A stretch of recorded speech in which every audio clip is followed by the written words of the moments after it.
Hello my dear Telugu people. చదువుకునేవాళ్ళం. ప్రతి కాల్కి అరగంట సొల్లు కూడా వేసుకునే వాళ్ళం అనుకోండి. మరి స్ట్రెస్ రిలీఫ్ ఉండాలి కదా.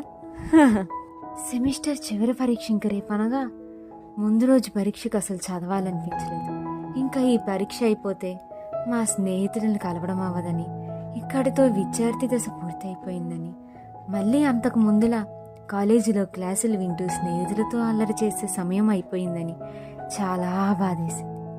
అయితే మా క్లాస్మేట్స్ అందరూ ముఖ చిత్రాలతో కలిపి ఒక టీషర్ట్ ప్రత్యేకంగా తయారు చేసుకొని చివరి ఎగ్జామ్ అయిపోయాక అందరం ఆ టీషర్ట్లు వేసుకొని ఫోటోలు దిగి ఆ టీషర్ట్ల మీద సంతకాలు చేసుకున్నాం. కానీ ఎప్పటికైనా వెళ్ళిపోక తప్పదుగా. అందరూ బాధగా దిగులుగా ఒకరికొకరు వీడ్కోలు చెప్పుకున్నాం. ఎవ్వరికీ ఇంటికి వెళ్ళాలనిపించలేదు. కానీ తప్పదుగా అందరూ వాళ్ళ దారిలో పైన